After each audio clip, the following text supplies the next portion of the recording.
Na capela, teve uma época que nós, né, vivemos tempos bons na capela. Havia muitas festas, né, as festas da padroeira, eram feitas barraquinhas na porta da igreja. A praça, que é bem grande, em frente à igreja, era toda fechada, fazia as barraquinhas no meio da rua, pastelzinho frito na hora, canjica, caldo, croação, montava-se palanque.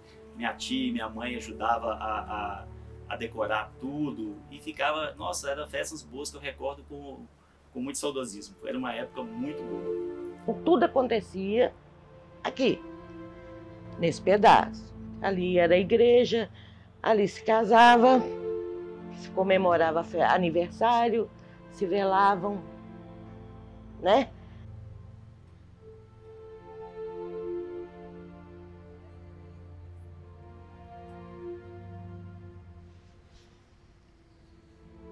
Fiz minha primeira comunhão na capela, né? A história da primeira comunhão era o seguinte: a gente ia ter uma formatura na escola. Eu estudava no Antônio Augusto Diniz Costa e eles prepararam todos os alunos na época para os que fossem formar e que fizessem fazer a primeira comunhão no dia da formatura, na missa da formatura, teriam essa oportunidade. Nós fizemos o catecismo na escola, fizemos todo o preparatório na escola e viemos ter a formatura aqui na capela, né? Eu e a minha turma de quarta série. Na época a gente formava na quarta série, né? A gente vinha às missas na capela, que só tinha a capela. Hoje a gente tem a igreja lá em cima no centro do bairro, mas na época a gente só tinha a capela, então a gente vinha regularmente às missas na capela, né? E era uma coisa muito boa. E a capela era muito, na época era muito, as pinturas muito vivas, o vitral muito vivo, muito decorado. Então a gente gostava dessa coisa, dessa vivacidade que a gente achava dentro da capela. A gente gostava das missas na capela. Era uma coisa bem... Bernardo Monteiro era um bairro muito interiorano ainda. Então a gente tinha conhecimento de todos, todo mundo conhecia todo mundo. E a gente tinha uma boa convivência no bairro, né? E todo mundo tinha que vir à missa, tinha que vir à missa na capela.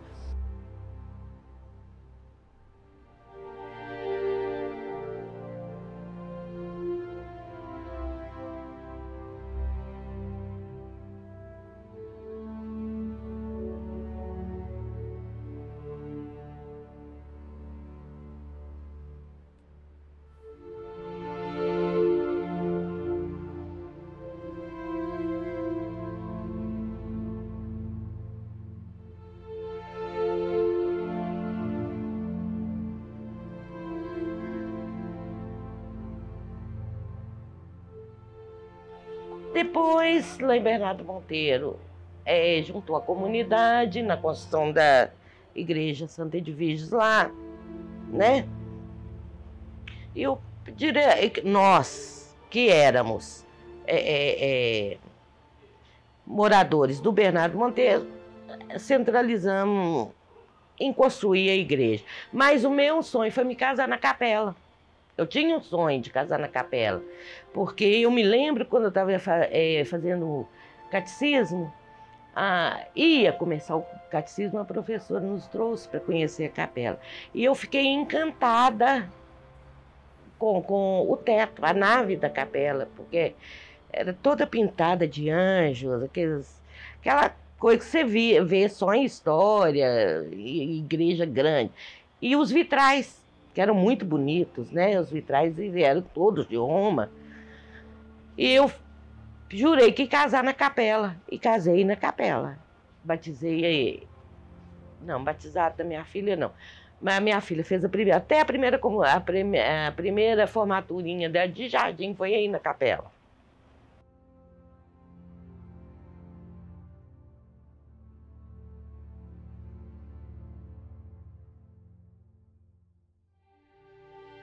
Olhando em volta a área aqui, porque e é engraçado, a gente tem num plano só, tanto a capela quanto a estação. É tudo praticamente uma coisa só, é uma história só, né? Então, se a gente olhar bem o espaço em volta da gente, a gente vai ver que tá tudo mal cuidado. A gente vai ver a linha do trem, olha a quantidade de mato que a gente tem em volta. Então a gente vê que o poder público não foi favorável aos nossos, a nossa história, né? O poder público não deu à nossa história o valor que a gente precisa ter dessa história, né? A gente está precisando dessa restauração para a gente poder relembrar e para mostrar para as pessoas que moram, os mais novos, que chegaram depois, que Bernardo Monteiro tem uma história. Bernardo Monteiro não é só um bairro onde a gente sai para trabalhar, volta para dormir. Não, Bernardo Monteiro é um bairro onde muita gente construiu história, muita gente tem história no Bernardo Monteiro.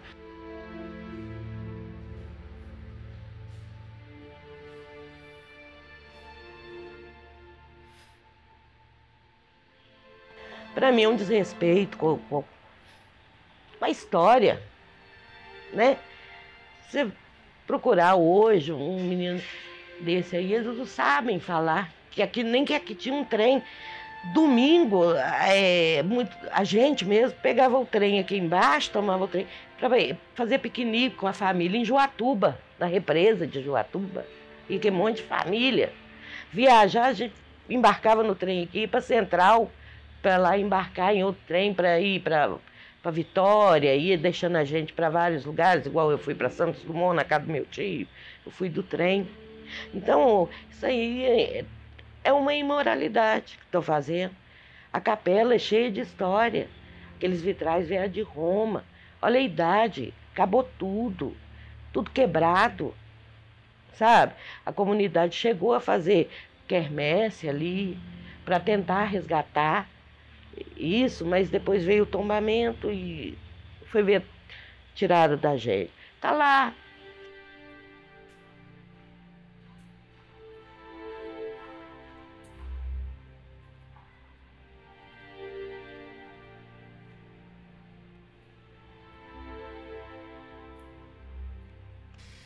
E aqui já foi uma foto já depois da igreja, digamos, restaurada não, mas pintada. E quando foi que o pessoal simplesmente passou uma tinta branca e uma tinta a óleo horrível aqui na parede e sumiu com todos esses detalhes que tinham da igreja original. Estou eu aqui, na época era coroinha da igreja, com o padre Magela, Geraldo Magela, e o padre Gustavo, que hoje é pároco da Igreja da Glória, do Eldorado.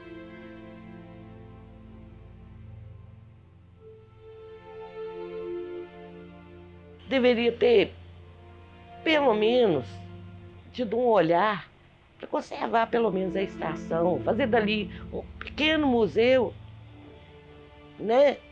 Eu acho que chamaria mais atenção. Olha aquelas casas no centro de Contagem, que ali que foi açougue dos Lana, lá naquele casario velho ali, né? Tinha sapataria ali. Por que não recuperou? Beleza, El? Por que não recuperou? Aqui, como fez com o centro de Contagem. Isso aqui também é parte de história, né? Não é porque não está lá no centro de Contagem que não existe. Existe.